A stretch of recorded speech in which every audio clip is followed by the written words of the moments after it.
Hey everybody, Casey D'Amato, President of Certified PA Consulting. How are you?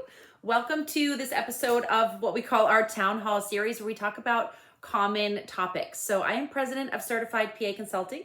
I am a PA. I'm also a business owner. I've been a practice manager of a multi-million-dollar medical practice, and now I am a business advisor and a life and career coach. So I help not only PAs and NPs, but also physicians advance their careers, advance their business, and advance their life. So today we're talking about PA practice ownership and how to, or NP, and how to have work-life balance. And honestly, this applies to physicians, this applies to any business. I own multiple businesses, and these concepts apply to really anybody when you're starting out in a brand new business. So I'm going to cover just a few quick tips on how to maintain work-life balance when you're starting a practice or starting a business.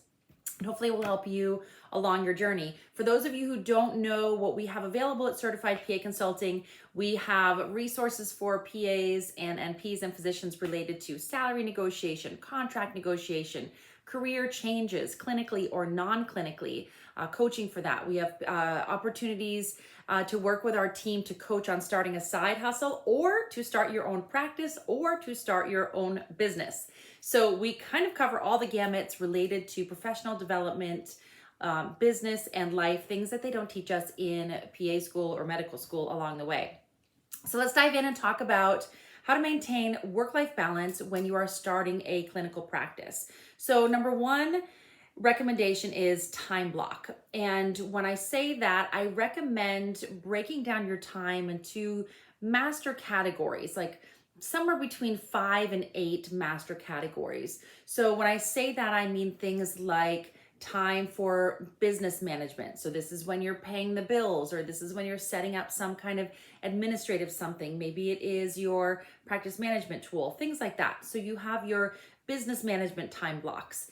Then you have maybe your marketing and networking time block. So this is, how do people know about you? How do they know that your practice exists? So this is obviously coming from either marketing or networking. So you have to have time allocated for that. Then time blocks obviously related to patient care, the time that you're going to be actually working with the patients. Then you're going to have miscellaneous time, like this might be email follow-up time, or this might be some research time. You may also need to time block something that is related to ongoing education. Maybe you're learning about something. So I recommend making the categories and then thinking about how much time each week you want to dedicate to each of those categories, and then plugging them into a calendar in chunks of time. So you can see 2 hours is going here, or maybe every day from 8 to 10 a.m. you're going to be doing business, and you're going to start with patients from 10 to 6 or whatever it might be. You have control over your schedule. That's the beauty of owning your own practice. So number one recommendation is time block. Come up with your master categories and somewhere between 5 and 8 categories. Put them on your calendar, and it is the same every week. That's number one.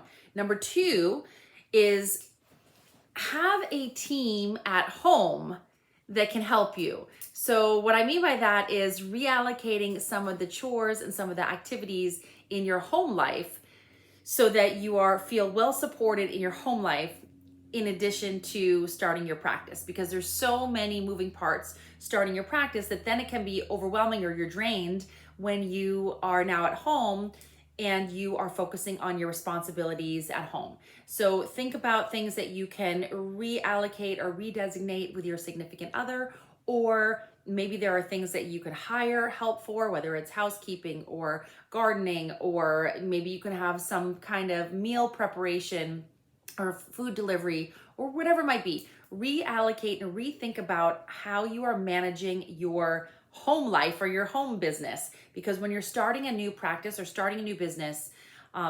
there's a lot of moving parts. There's a lot going on, and sometimes at the end of the day, you just need extra support at home. So number one is time block. Number two is make sure that you are reallocating your home business and the duties and the activities at home. Number three, make sure that you have a support system of people who have been there and done it. Because when you're starting a practice, just like anything else, it can feel lonely, and it can feel like you're the only one doing this, you're the only one with certain challenges, and that's not true. There's lots of other people who have been there and done it before you. So make sure that you are a member of networking support groups. Make sure that you have the right coaches and mentors. Make sure that you have a support system so that when you feel stuck or something is taking you more time or something is more challenging, or you just have a quick question about some logistics, you have resources of people that you can reach out to. So this is really critical, because without this step, number one, you can feel defeated and you can feel overwhelmed much sooner. Number two, you can spend too much time on things that are not moving the business forward. And this is really common. People try to figure everything out themselves, and you don't need to do that. You can rely on people who have done it before you. So I recommend having 3 to 5 groups, people, whatever it takes, that can support you. So this might be anything as simple as a Facebook group. This might be a professional organization that you pay to belong to. This might be a coach or mentor, maybe somebody informal that you follow on social media, or it might be somebody that you actually hire, like a personal one-on-one coach to help you through it. And I recommend 3 to 5, so varying different support opportunities. So that's really, really, really important. So that's number 3, to help maintain your work-life balance, because otherwise you can start spending time and you feel like you're not getting everything done in the day, and that seeps over into your home life or into weekends because you don't have the right support. So things are just taking you longer. It's really important to have at least 3 to 5 in that support category. This is groups, people who have done it before you, or free or paid. This is mentors, coaches, consultants. Some can be informal, and others that you actually pay formally. Number 4, set some micro goals. Set some micro goals for each week. Not necessarily about the amount of patients that you're going to see or revenue, but small things like you want to set up your insurance, or you want to get your website live, or you're going to make a social media content calendar, or you want to reach out to a certain number of people and network. Set a micro goal for the week so that you can celebrate the small wins. You can look back, write it down so that you can look back at the beginning of the week, do this either Sunday night or Monday morning. At the end of the week, you can look back and be like, I did all those things. Amazing. I know if I do those things, it's going to move my business forward, my practice forward. So set those micro goals and focus on those each week, leading towards the bigger goals. And that will help your mindset, again, so that you feel like you're making forward progress. It doesn't feel like things are moving slower than you want them to.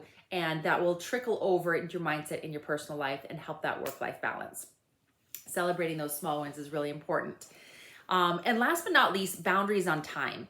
So if your work hours are, let's say, 8 to 6, then when you finish those hours, then from 6 o'clock on, that is family time, or that is self-care time, or that's the time you work out, or whatever it might be.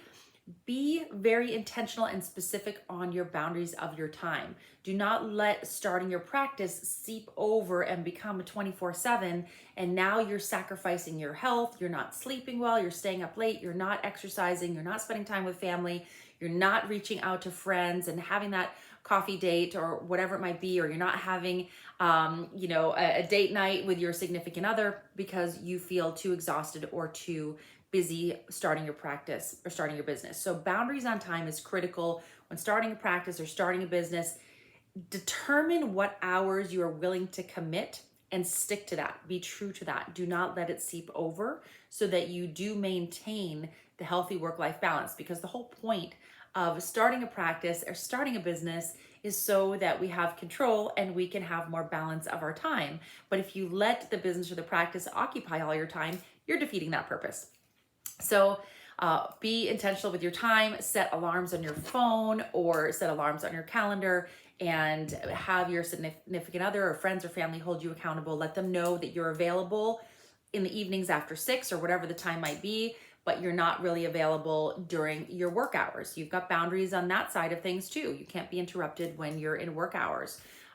So if you carve out a couple hours on a weekend that's not interrupted, then hold true to that and have strict boundaries on your time on both sides, work and family, friends, social, and your personal care. If you're sacrificing personal care, it might be worth investing in a trainer or somebody else or an accountability partner that can keep you accountable so that you don't say, oh, I don't have time for that workout or that walk or whatever it might be. So make sure that you are paying attention to your physical and mental health and your relationships along your journey as you're starting your practice. We have a free workshop for those that are interested. It's called Your Guide to PA Practice Ownership. It applies to NPs and MDs as well. So feel free to check that out at certifiedpaconsulting.com. We'll also post it in the notes here. And we have a very robust course, a 4-month, it's not really a course, actually a program that is taught by one of our colleagues that is a PA practice owner, and she teaches exactly soup to nuts how to start and how to grow your own practice. It's a 4-month program. We enroll in it just twice a year. It's called Practice Building Blueprint. So if you're interested in that, make sure you reach out to our team and we can let you know when that is enrolling and get you all set up for that. Or you can check on our website, certifiedpaconsulting.com. So for those of you who are interested, we'll post some links in this video below for both the free workshop. It's about an hour, Your Guide to PA Practice Ownership. That'll give you a lot of information, what you need to know before you want to get started. And if you're ready to get started, definitely take advantage of Practice Building Blueprint. It's a 4-month live coaching, personal small group coaching with a PA who has done it, started a practice, and she's going to teach you all the things, save you all that time. So take advantage. We have tons of other resources for those of you who are interested in starting other businesses, non-clinical business, general business, side hustle, or just interested in advancing your career, making some career changes. Don't be shy. Feel free to reach out to us. Team at Certified PA Consulting is the best way to get a hold of myself or my team, and we will get you pointed in the right direction with our free resources or any of our other tools. All right, everybody, have a great week. We'll see you soon.